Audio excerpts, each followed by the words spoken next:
Photo और video. टीना आगे बढ़कर आई और उसने पीजी ग्रुप के लिए खड़ी मुश्किलों की सभी जिम्मेदारी खुद पर लेते हुए अब पीजी ग्रुप की रेपुटेशन पहले की तरह बिल्कुल साफ कर दी। इसके बाद पीजी ग्रुप का एचएफ के साथ भी समझौता हो गया और उन्होंने यूसुफा को स्पोक पर्सन के रूप में भी चुन लिया। क्योंकि लोग यूसुफा को भी विक्टिम के रूप में देख रहे थे, इसीलिए इस घटना के बाद उसकी पॉपुलैरिटी काफी ज्यादा बढ़ गई थी। पीजी ग्रुप एंटरटेनमेंट और यूसुफा अब इस मामले में पूरी तरह से बाहर निकल चुके थे, लेकिन अब टीना के लिए आगे का सफर काफी मुश्किलों से भरा होने वाला था। यहाँ तक कि इंटरनेट पर लोग उसके लिए काफी अपशब्द का भी प्रयोग कर रहे थे। टीना अपने रूम में बैठकर न्यूज देख ही रही थी। वो पूरी कोशिश कर रही थी कि वो खुद को शांत रख सके, क्योंकि वो जानती थी कि जितना दुख और बदनामी वो आज झेल रही है, इससे 10 गुना ज्यादा दुख प्रणय गुलाटी और यूसुफा को झेलना होगा। हालांकि अभी उसका वक्त बहुत खराब है। यहाँ तक कमरे में सफाई करने वाला भी उससे एटीट्यूड में बातें कर रहा था। टीना, क्या आप अपने पैर ऊपर कर सकती हैं? देख नहीं रही मैं यहाँ पर सफाई कर रहा हूँ? पता नहीं रोज रोज यहाँ क्या करने आ जाती हैं। टीना को अब गुस्सा आ गया। भले ही वो अभी अपने करियर में बहुत नीचे हो और वो पूरी तरह से बर्बाद हो चुकी हो, लेकिन फिर भी अभी उसके इतने बुरे दिन नहीं थे कि वो किसी क्लीनर की बात सुने। उसने अपना फोन उठाया और प्रणय को कॉल करके उसे फोन को स्पीकर पर रखने के लिए कहा, ताकि क्लीनर उन दोनों की बातें सुन सके। क्या इस कंपनी में मेरी पोजीशन इतनी खराब है कि अब 2 कौड़ी का क्लीनर भी आकर मुझसे बदतमीजी से बात करेगा? उसका नाम एचआर को बताओ, अभी बाहर करो उसे, प्रणय ने बिना किसी संकोच के उत्तर दिया। टीना ने फोन रखा और फिर गुस्से भरी निगाहों से क्लीनर की तरफ देखा। सिर्फ इसलिए क्योंकि मैं कुछ कह नहीं रही हूँ, इसका मतलब ये नहीं है कि तुम मुझसे कैसे भी बात करोगे। सिर्फ इसलिए कि अब मैं मॉडल नहीं हूँ तो इसका मतलब ये नहीं है कि मैं गुलाटी फैमिली की मेंबर नहीं हूँ। अगर मैं चाहूँ तो तुम जैसे 2 कौड़ी की क्लीनर को ना एक चुटकी में औकात दिखा सकती हूँ। क्लीनर का चेहरा फीका पड़ गया, उसकी आंखों से आंसू टपकने लगे। उसने कभी सोचा भी नहीं था कि टीना इस रूप में भी उससे पेश आ सकती है। उसने तुरंत ही माफी मांगनी शुरू कर दी। सॉरी मैम, मैं अब दोबारा ऐसा कुछ भी नहीं करूंगा, प्लीज माफ कर दीजिए मुझे। हमेशा दूसरों से अच्छे से पेश आना चाहिए, फिर वो चाहे तुमसे छोटा हो या बड़ा। किसी दूसरे को ये कभी मत फील कराओ कि वो तुमसे नीचे है। टीना नहीं चाहती थी कि उसकी वजह से किसी स्टाफ को कोई दिक्कत हो, लेकिन अभी उसे सबक सिखाना बहुत जरूरी था। ये सब बोलने के बाद वो खड़ी हुई। उसे प्रणय का मैसेज मिला। वो टीना को अपने ऑफिस में बुला रहा था। टीना, इस वक्त बाहर लोग तुम्हारे बारे में काफी इधर उधर की बातें कर रहे हैं, इसीलिए मैंने तुम्हारे लिए कुछ प्लान किया है। तुम इसकी मदद से पब्लिक के आगे अपनी इमेज डेफिनेटली ठीक कर सकोगी। देखो टीना, जो कुछ भी हुआ है उससे यूसुफा बहुत सैड है, तो तुम उससे माफी मांगने के लिए उसके पास क्यों नहीं चली जाती? इससे तुम्हें भी लोगों की सिंपैथी मिल जाएगी। टीना ने प्रणय गुलाटी का चेहरा पढ़ने की कोशिश की। आज टीना को प्रणय से ज्यादा खुद पर गुस्सा आ रहा था। आखिर इतने गिरे हुए इंसान के साथ वो इतने दिनों तक रिलेशनशिप में कैसे रही? यूसुफा खुद को आगे बढ़ाने के लिए प्रणय का इस्तेमाल किए जा रही थी और वो फिर भी उसे मौके पे मौके दिए जा रहा था। उसके बाद अभी भी प्रणय को ये लगता है कि टीना को जाकर यूसुफा का ध्यान रखना चाहिए। तुम्हें बस कुछ मिनट के लिए कैमरे के आगे जाना होगा, तुम्हारी ये फुटेज लाइव टेलीकास्ट भी की जाएगी। प्रणय को लग रहा था कि टीना इसके लिए कभी नहीं मानेगी।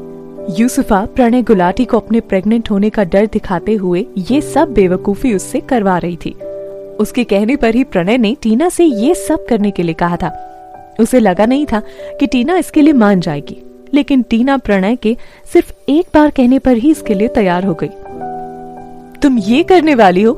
प्रणय को एक बार में विश्वास ही नहीं हुआ कि टीना इतनी जल्दी लाइव जाने के लिए मान जाएगी। जब से यूसुफा को चोट लगी है तब से मुझे उसके पास जाने का मौका ही नहीं मिला। अब मैं इसी बहाने उसे देख भी लूंगी, टीना ने बड़ी शालीनता से जवाब दिया। अच्छा, मैं तुम्हारी सिक्योरिटी के लिए ना एस्कॉर्ट का इंतजाम कर देता हूँ, बाहर रिपोर्टर्स की भीड़ लगी हुई है, प्रणय ने कहा।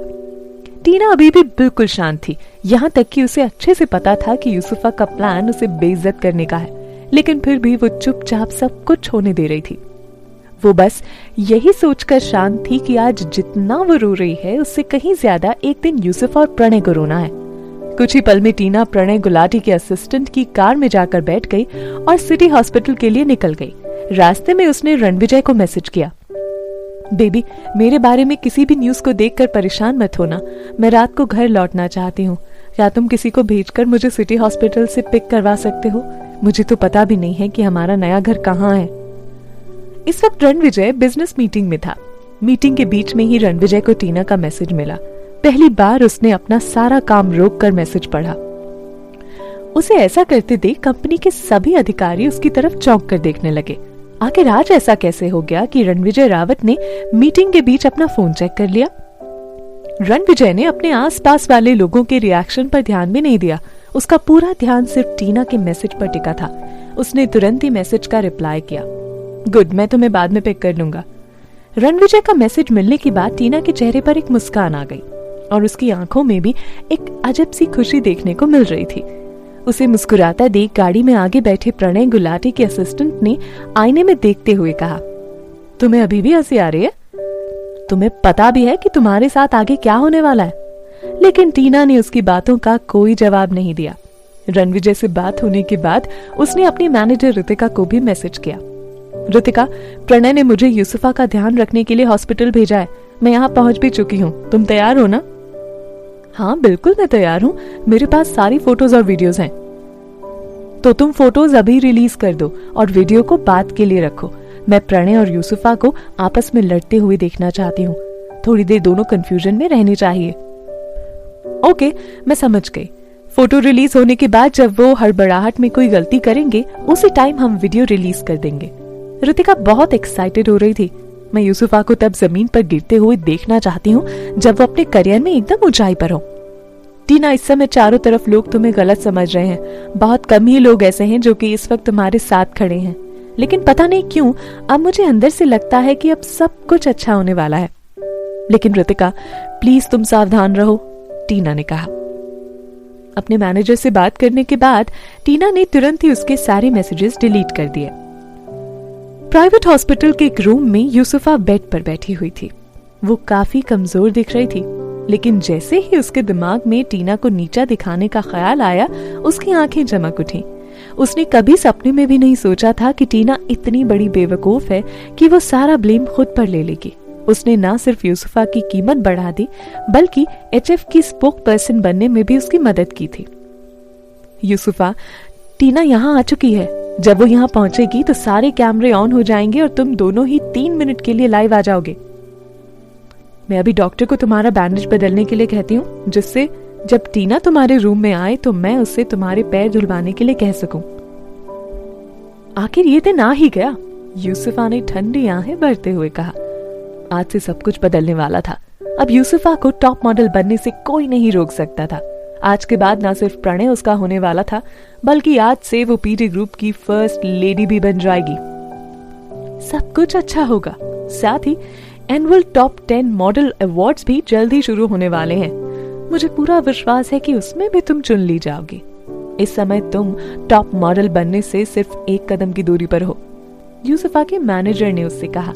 यूसुफा के चेहरे पर हल्की हल्की मुस्कान आनी शुरू हो गई थी। आज तक उसने जिस चीज का भी सपना देखा था उससे बेहतर आज उसके सामने था।